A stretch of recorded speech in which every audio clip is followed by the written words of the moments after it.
नेपालमा हरेक क्षेत्रमा राजनीतिक प्रवेश गरेको अवस्थामा शिक्षा क्षेत्रमा पनि पछिल्लो समय राजनीतिक हावी हुँदै आएको छ। त्यसमाथि पनि त्रिभुवन विश्वविद्यालयलाई बढी रूपमा राजनीतिसँग जोडिन्छ र व्याख्या गरिन्छ। यसै विषयसँग सम्बन्धित रहेर हामीसँग जोडिनु भएको छ डाक्टर कृष्ण भण्डारी मुमुक्षु हुनुहुन्छ। आज हामीसँग एसोसिएट प्रोफेसर त्रिभुवन युनिभर्सिटीका। स्वागत छ यहाँलाई। नमस्कार। सबैभन्दा प्रथम कुरो त लामो समयदेखि चल्दै आएको त्रिभुवन विश्वविद्यालय, यहाँहरूले रेखदेख गरिराख्नु भएको त्रिभुवन विश्वविद्यालय हजुर किन जनताको नजरमा धमिलिँदै जान्छ, विवादित हुँदै जान्छ, बारम्बार एक दिन होइन दुई दिन होइन लगातार किन यो हुन्छ? धन्यवाद। यहाँले मलाई यो विश्वविद्यालयको गरिमा जोगाउनका लागि माया गरेर गरिएको प्रश्न सोध्नुभयो र म त्यस संस्थामा विगत 32 वर्षदेखि अनवरत कार्यरत छु र म कुनै पदाधिकारीमा नबसेको हुनाले त्यसका योजनालाई निर्देशन गर्ने, त्यसका कार्यक्रमहरूलाई अगाडि बढाउने अथवा कमी कमजोरीलाई सच्याउने अवसरमा मैले पुग्न भ्याएको छैन। तर म तपाईको यो जिज्ञासालाई मेरो तर्फबाट त्रिभुवन विश्वविद्यालय किन यस्तो जनताको आशाको केन्द्रबिन्दु, किन निराशातिर ढल्किरहेको छ, यहाँको सोधाइ रहेको छ होइन। हजुर, वास्तवमा तीनवटा कुरा जसरी समयमा वर्तमान भूत भविष्य तीनटा कालको चरण विभाजन गरेर, जस्तै बाजे, आफू, आफ्नो सन्तान, तीन पुस्ता अनि तीन काल, तीन सत्व रजो तम गुण भनेर तीन तत्त्वलाई हेरेर त्यसको पूर्णताको खोजी गरिन्छ। ठिक त्यस्तै त्रिभुवन विश्वविद्यालयको गरिमा जुन उद्देश्यले यो देशका सम्पूर्ण जनताहरूलाई सुशिक्षित बनाउने र देशको विकासमा उनीहरूको अहम भूमिकाका निमित्त तयार पार्ने योजनाले त्रिभुवन विश्वविद्यालय स्थापना भयो र नेपालमा त्रिभुवन विश्वविद्यालय एउटा त्यस्तो विश्वविद्यालय हो जसले सम्पूर्ण नेपालीको आस्थाको केन्द्र बनेर शैक्षिक क्रियाकलाप अगाडि बढायो। तर कालक्रम यस्तो रह्यो कि राजनीतिक अस्थिरताले हाम्रो देशको जीवन एक प्रकारले आफ्नो आत्मनिर्भर जीवनशैलीतिर उन्मुख हुन सकेन र राजनीति हावी भयो भन्ने यहाँले जुन प्रश्न गर्नुभयो, वास्तवमा राजनीति सर्वत्र हुन्छ। हेर्नु, लग्न स्वास्नीको मायामा त राजनीति हुन्छ भने देशको राजनीति त्रिभुवन विश्वविद्यालयमा कसरी भयो भन्ने अनौठो होइन। अनौठो होइन, अनौठो यो हो कि जो राम्रो गर्नका लागि हुनुपर्थ्यो राजनीति, त्यो स्वार्थपूर्तिका लागि राजनीति भयो, त्यो छैन। त्यही त राजनीति चाहिँ त्रिभुवन विश्वविद्यालयले पढे लेखेका व्यक्तिले चाहिँ राजनीतिलाई उपयोग गर्न सकेनन् होइन। पढे लेखेका मान्छेहरू आफ्नो क्षमतामा उभिएनन्। मेरो बुझाइमा मैले यो विश्वविद्यालयका कुरालाई आधिकारिक रूपमा चाहिने म पदाधिकारी नभएको हुनाले यहाँले नबुझिदिनु होला। तर मैले त्यसरी पनि जोड्न खोजेको होइन। मैले भन्न खोजेको, मैले गर्न खोजेको, तपाईँसँग सोध्न खोजेको कुरा के भने, तपाईँको सरकारमा बसेको दलभन्दा पनि प्रतिपक्षीलाई बढी जानकारी हुन्छ व्यतिथि कहाँ छ भन्ने, त्यो कारणले गर्दाखेरि पदाधिकारी हुनुपर्छ भन्ने होइन। तपाईँ त्यो टियुसँग सम्बन्धित हुनुहुन्छ तर सत्तामा हुनुहुन्न, प्रतिपक्षमा हुनुहुन्छ, त्यो कारणले तपाईँलाई बढी जानकारी हुनुपर्छ भनेरै मैले सोधेको। एकदमै त्यस निमित्त म तपाईँको जिज्ञासालाई मैले जानेसम्म के देखेको छु भने, त्रिभुवन विश्वविद्यालयले आफ्ना विद्यार्थीहरूलाई आफ्नै देशको उन्नतिका लागि केन्द्रबिन्दुमा राखेर अगाडि बढाउनु पर्थ्यो, त्यो योजना गर्न सकेको छैन। एउटा उदाहरण म तपाईँलाई दिन्छु। रामपुर कृषि क्याम्पसमा नेपालका कृषि वैज्ञानिकहरू उत्पादन केन्द्र, मलाई लाग्छ एसियामै अत्यन्तै राम्रो कृषि क्याम्पस हो त्यो। अब त्यसको गरिमा जुन थियो, अहिले वन र कृषि मिलाएर जुन कृषि विश्वविद्यालय, कृषि वन विश्वविद्यालय बनाइयो, मलाई लाग्छ मेरो बुझाइमा त्यो पहिलेको गरिमा अहिलेको विश्वविद्यालयले पनि देखाउन सकिरहेको छैन। एउटा कारण यहाँ के छ भन्दाखेरि राजनीति शिक्षामा नहुनुपर्ने कुरा भएको हुनाले त्यो कारण यहाँ देखा पर्यो, फल परिणाम देखा पर्यो। अझ पछिल्लो समय भन्नु पर्दाखेरि चाहिँ ठ्याक्कै रङ्गशालाको विषयलाई लिएर ठ्याक्कै विवादमा आएको छ। पक्ष र विपक्ष भएका छन्। एक थरी विद्यार्थीले युनिभर्सिटी नै हुनुपर्छ, त्यहाँ रङ्गशाला जस्ता मैदान बन्नु हुँदैन अथवा त्यो रणभूमि बन्नु हुँदैन जहाँ हल्ला हुन्छ, आतङ्क हुन्छ, त्यो चिज बन्नु हुँदैन भनेर विद्यार्थी पक्ष लागेका छन् भने एक पक्ष चाहिँ एउटा विकासको पूर्वाधार भनेको रङ्गशाला पनि हो, त्यो चाहिँ जमिन रङ्गशाला बन्नु पनि पर्छ भनेर लागिरहेका छन्। यसमा मेरो व्यक्तिगत धारणा के छ भन्नुहुन्छ भने त्रिभुवन विश्वविद्यालयको आफ्नो प्रयोजनका लागि, कृषि क्षेत्रको विकासका लागि नेपालका त्यतिखेर 75 जिल्ला थिए, 75 जिल्लामा सबै उर्वर जमिनको खोजी गर्ने क्रममा परीक्षण गर्दाखेरि उत्तम ठाउँ भनेर त्यो क्षेत्रलाई बनाइएको हो भन्ने कुरा मेरो त्यहाँ पढाउँदाखेरिको जानकारी छ। हजुर, तपाईँले त्यहाँ पढाउनु पनि भयो? मैले कति वर्ष पढाउनु भयो? मैले कृषि क्याम्पसमा 1.5 वर्ष पढाएँ। कहिलेदेखि कहिलेसम्म पढाउनु भयो? यो 48 देखि 50 सम्म। 48 देखि 50 सम्म तपाईँले त्यहाँ पढाउनु भयो। त्यहाँको भौतिक रूपमा तपाईँले अहिले बोल्दाखेरि टाढाबाट बोलेको होइन, तपाईँले व्यक्तिगत रूपमा त्यहीँबाट बोलेको? म त्यहीँबाट बोलेको छु एकदमै, किनभने म त्यससँग मेरो चाहिँ उयो शरीरमा रगत घुमे जस्तो मेरो मनमा त्यो क्याम्पसको वातावरण बोल्दै गर्दाखेरि आइरहेको छ। तर म के भन्छु भने रङ्गशाला बनाउनु पर्छ, रङ्गशाला विकासको लागि, खेलकुद विकासको लागि, आम नेपाली जनताको लागि आवश्यक छ, त्यो छ भन्ने कुरामा म विमति राख्दिनँ। तर त्यही ठाउँ राख्नुपर्छ भन्ने कुरामा म सहमत छैन। हजुर, भने जुन विरोधका स्वरहरू आइरहेका छन् ती विरोधका स्वरहरूमा तपाईँ सहमत हुनुहुन्छ? अहिले म विरोधका सबै पक्षलाई अध्ययन गरेको छैन। हजुर, केही यही चाहिँ मिडियाका माध्यमबाट आएका केही आवाजहरू कसैका सुनेको छु र म चाहिँ नि केमा छु भने त्यति धेरै महत्त्वपूर्ण ठाउँलाई सरकारले कृषि वैज्ञानिक उत्पादन गरेर, जबकि नेपाल कृषि प्रधान देश हो, कृषि प्रधान देशको चाहिँ नि शिर उच्च बनाउनको लागि कृषि विश्वविद्यालय, कृषि केन्द्र अनि कृषि उत्पादन थलको परीक्षण ठाउँ, त्यो महत्त्वपूर्ण ठाउँलाई बिना कारण अर्को रङ्गशाला बनाउने भनेर जुन निर्णय गरेको छ, त्यो निर्णय चाहिँ मलाई लाग्छ विश्वविद्यालयको पदाधिकारीबाट यो एकदम उत्तम हो भनेर गरिएको भएको हुनाले गरेको हो भन्ने कुरा मलाई जानकारी छैन। सबभन्दा महत्त्वपूर्ण प्रश्न, तपाईँको त्रिभुवन युनिभर्सिटीको सबभन्दा प्रमुख व्यक्तित्व, त्यसपछि कृषि क्याम्पसको प्रमुख व्यक्तित्व, त्यसपछि चितवनको राजनीतिक दलको एउटा मेयर लगायतले सिग्नेचर गरेर त्यो जग्गा धुर्मुस सुन्तली फाउन्डेसनलाई दिएको छ नि त। फेरि त तपाईँहरू आफै दाग लागेको हुनुहुन्छ, अनि तपाईँहरू आफै प्रश्न खडा गर्नुहुन्छ। यसमा प्रश्न चाहिँ नि एकदम गजबको प्रश्न ल्याउनु हो, धन्यवाद छ। मलाई खुसी लाग्यो, किन भन्दाखेरि आफ्नो घरमा आगो लाग्दा पनि रामेर बस्ने तपाईँहरूले भन्ने प्रश्न हो यो। हजुर, मैले त्यसरी बुझेँ। यथार्थमा विश्वविद्यालय विभिन्न विभागहरूमा विभाजित छ, विभिन्न शाखाहरू छन्। ती शाखाले आफ्नो क्षेत्र हेर्ने भएको हुनाले हामी मानविकी तथा सामाजिक शास्त्र अध्ययन संस्थान विभागतिर परेका हुनाले कृषि विभाग अहिले म यता भएको हुनाले कृषि विभागमा भएका गतिविधिहरूमा प्रत्यक्ष सरोकारमीहरू नरहेको हुनाले मैले तत्काल प्रतिक्रिया नजनाएर बसेको हो।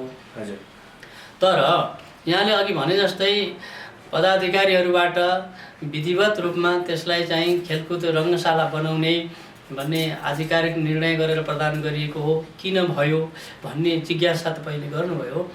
वास्तवमा त्यो कुनै अर्को नेपालको तराई क्षेत्रका अथवा चितवनकै पनि अलि अर्को क्षेत्रमा रङ्गशालाको लागि उर्वर भूमि चाहिने थिएन।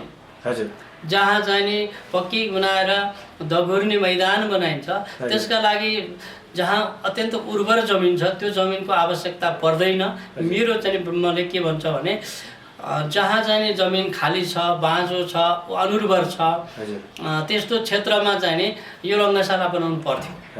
रङ्गशाला बनाउनु पर्थ्यो, तर त्यो क्षेत्र चाहिँ चयन जो गरेका छन् त्यो गलत थियो।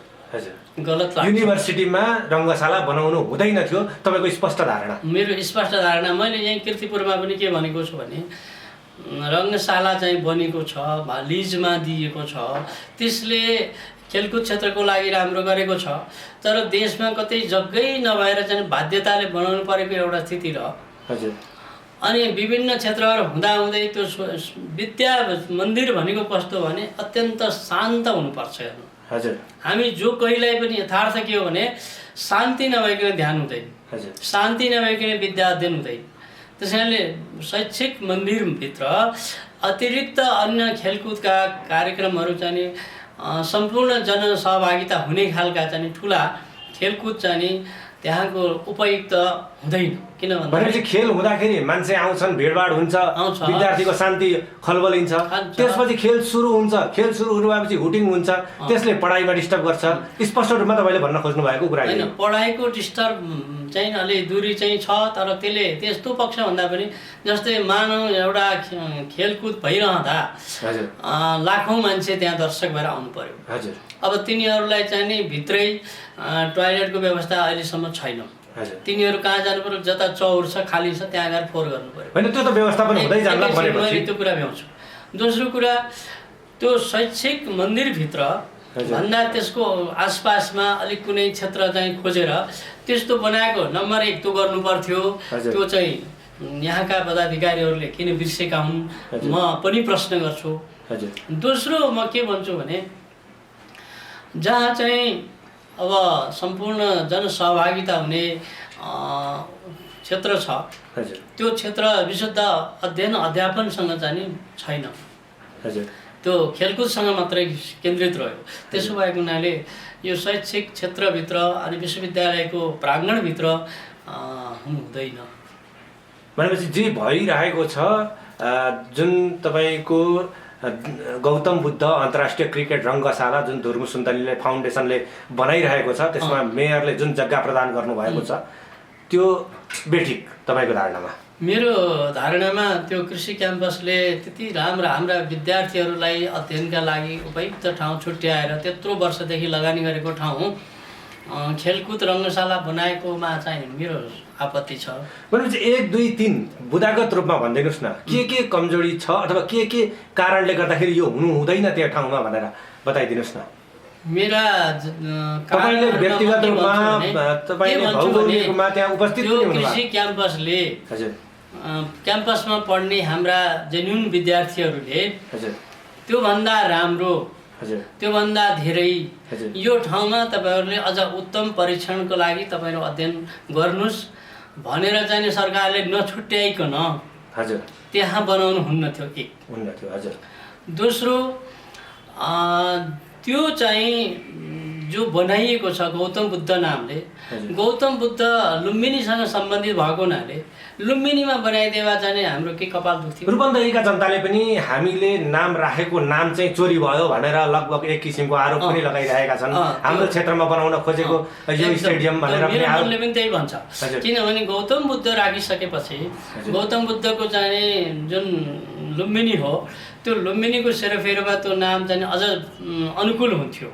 त्यो दोस्रो कुरालाई पनि त्यति बेलाका पदाधिकारीहरूले अथवा राजनीतिज्ञहरूले कुरा बुझेनन्। नबुझी आफ्नो क्षेत्रमा यो भयो भने राम्रो हुन्छ भन्ने उनीहरूले सोचे, त्यो गलत थियो। तेस्रो कुरा गलत के हो भन्नुहुन्छ भने जस्तै हामी जुन भूमिमा उभिएर आफ्नो देशको भविष्यलाई चाहिँ निर्माण गर्न खोजिरहेका छौँ, त्यो भूमिको वास्तविक चाहिँ इतिहासदेखि वर्तमानसम्म कुन किसिमले चाहिँ सदुपयोग भएको छ, त्यो इतिहासलाई बिर्साएर हाम्रा त्यहाँ पढ्ने विद्यार्थीलाई अब महँगो पैसा तिरेर अरू देशमा पढ्न जाऊ भन्ने वातावरण त्यसले दिन्छ कि भन्ने मलाई डर लागेको हुनाले मलाई चाहिँ क्रिकेट रङ्गशाला बनेकोमा आपत्ति होइन, तर त्यो ठाउँ उपयुक्त होइन भन्ने लाग्छ। यस्तो सही सल्लाह सुझावहरू तपाईँहरूले पहिला तपाईँहरूको भिसीहरूलाई दिनु भएन त? जब उहाँहरूले हस्ताक्षर गर्न खोज्नु भएको थियो तत्कालीन समयमा तपाईँहरूको राय सल्लाह सुझाव यो जग्गा दिने नदिने भन्ने कुरामा युनिभर्सिटीमै छलफल भएन? युनिभर्सिटीमा त्यस्तो छलफल भएर दिने नदिने भन्ने कुरा हुँदै भएन कि जस्तो लाग्छ मलाई। हजुर। किन भन्दा पदाधिकारीहरू चाहिँ आफैमा त्यो सर्वेसर्वा भएको हुनाले सबै प्राध्यापकहरूसँग विमर्श गरेर उचित छ छैन भन्ने यो निर्णयमा गएको भए उत्तम हुन्थ्यो, तर उहाँहरूले त्यो गर्नु भएन कि भन्ने लाग्छ मलाई। अझ तपाईँहरू त त्यहाँनिर पढाइ नै सक्नु भएको, 1-2 वर्ष तपाईँहरूले त्यसमा भौतिक रूपमा त्यहाँ काम गरिसक्नु भएको ठाउँमा तपाईँहरूसँग विशेष सल्लाह लिनु पर्थ्यो। एकदमै मैले अरूभन्दा नि बङ्गलादेश, पाकिस्तान, इन्डिया र नेपालको जो चारवटा देशको परिवेशमा इन्स्टिट्युट अफ मेडिसिनले अहिलेसम्म नेपालका डाक्टरहरूलाई चाहिँ एसियामै राम्रो चाहिँ योग्य डाक्टरहरू उत्पादन केन्द्र हो भनेर सन्देश दिइरहेको छ। त्यही भएर मैले तपाईँलाई 1 मिनेट जोड्दैन प्लिज, मलाई भन्न दिनु। जसरी यसलाई पनि अब के गर्न खोजिएको छ भने कसै नामका चाहिँ केन्द्रबिन्दुमा यसलाई पनि प्राइभेट चाहिँ जस्तो गराएर स्वतन्त्र विश्वविद्यालय बनाएर विश्वविद्यालयको हात काटेर छुट्टै बनाउने भन्ने मान्छेका कुराहरू मैले सुन्छु। त्यो कृषि विश्वविद्यालय बनाएर विश्वविद्यालयको चाहिँ रूपमा चाहिँ छुट्याइयो। अनि अब 50औं वर्ष 100औं वर्ष लाग्ला, अब त्यसपछि उनीहरूले राम्रो गर्लान्, हामीले गर्दैछौँ भन्लान्, आफ्नो ठाउँमा उनीहरूको कुरा होला। तर मेरो सोचाइ के हो भन्नुहुन्छ भने जुन बाउले मानौ छोरालाई चाहिँ 20 लाख खर्च गरेर पढायो, त्यो बाउले छोरालाई चाहिँ के भन्छ भने ठिक छ तैँले राम्रोसँग पढ, कमाएको पैसाले चाहिँ मसित पैसा नमागिकन आफ्नो आत्म स्वरोजगार चाहिँ बन्न सकिस् भने म सन्तुष्ट हुन्छु, र तैँले कमाएर मलाई दिन सकिस् भने राम्रै हो। बाउले छोराप्रतिको आशा जसरी गर्छ त्यसै गरी यो राष्ट्रले विश्वविद्यालयबाट, विश्वविद्यालयको अधिकारबाट नेपाली युवाहरूलाई, युवतीहरूलाई भन्ने सन्देश यही हो कि तपाईँहरूले यहाँ पढ्नुहोस् र आफ्नो जीवन संसारका योग्य प्रतिभावान व्यक्ति भनेर देशको सेवा गर्नुहोस्। देशले भन्ने त यही हो भनिरहेको छ।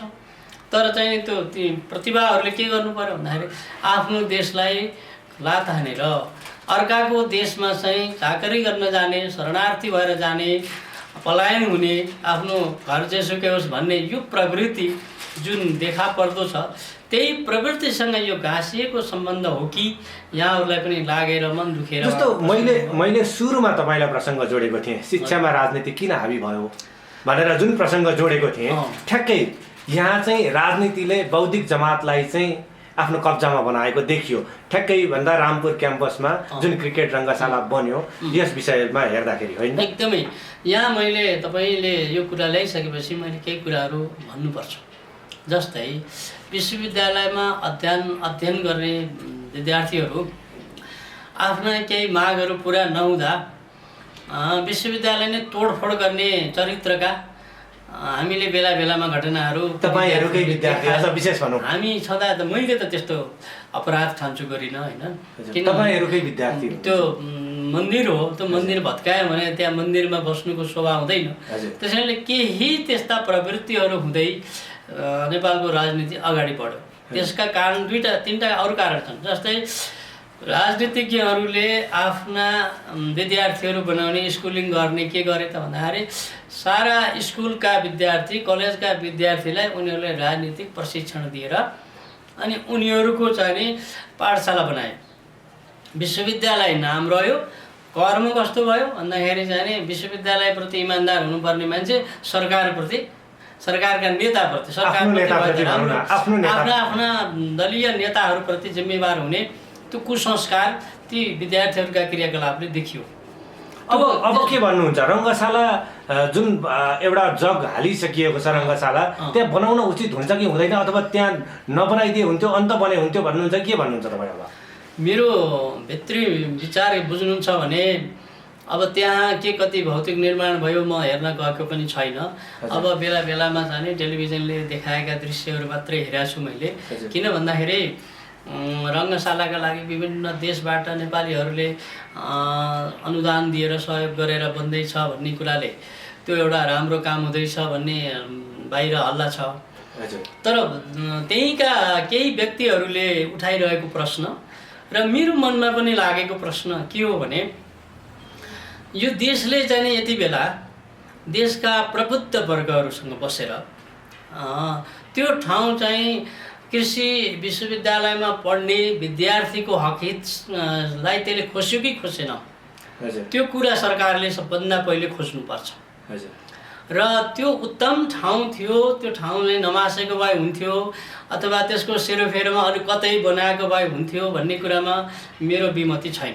हजुर तर त्यहाँका स्थानीयहरूको चाहिँ राय सुझाव, त्रिभुवन विश्वविद्यालयको दूरगामी, त्रिभुवन विश्वविद्यालयले रङ्गशाला बनाएर आफूले के पायो हो हैन? हजुर भोलि जाने त्यसबाट आएको कमाई त्रिभुवन विश्वविद्यालयको विकासमा लाग्ने कि नलाग्ने? त्यति धेरै चाहिँ जग्गा दिएर रङ्गशाला बनेपछि रङ्गशालाबाट आएको चाहिँ 50% त्रिभुवन विश्वविद्यालय त्यो त स्पष्ट रूपमा भनिएको छ, नगरपालिकाले खाने अथवा नेपाल सरकारको हुने भनेर त स्पष्ट रूपमा भनिएको छ। चाहिँ सबभन्दा ठुलो चाहिँ विरोधाभास छ। यदि त्रिभुवन विश्वविद्यालयले आफ्नो जग्गा थियो, अहिले खाली थियो, तर पनि हाम्रो विश्वविद्यालय निर्माणका लागि जब हामीले विदेशसँग जाने एउटा बिल्डिङ बनाइदिए भनेर हात थापिरहेछौँ, हाम्रा विद्यार्थीलाई चाहिँ हामीले स्कलरसिप दिएर पढाउन सबैलाई सकेनौँ भने तपाईँहरूले अलिकति अनुरोध गरेर सहयोगमा हाम्रा विद्यार्थीलाई पढाइदिनुहोस् न पनि भन्न भ्याछौँ। यस्तो अवस्थामा, आर्थिक अवस्था कमजोर भएको अवस्थामा हाम्रो देशले हाम्रा भएका संरचनालाई ध्वस्त पारेर नयाँ विकासका योजनाको नाममा शैक्षिक संस्थालाई ध्वस्त पार्ने खेल गर्नु हुँदैन। त्यो पनि एसियाकै उत्कृष्ट पढ्ने ठाउँ, अत्यन्तै उत्कृष्ट, त्यसको भौगोलिक बनोट र त्यसको चाहिँ भू उर्वरा रूप अनि त्यसको चाहिँ धेरै कुराको अध्ययन पहिलेकाले गरेका रहेछन् भन्ने मलाई त्यहाँ पढाउँदाखेरि त्यो अनुभव हुन्छ।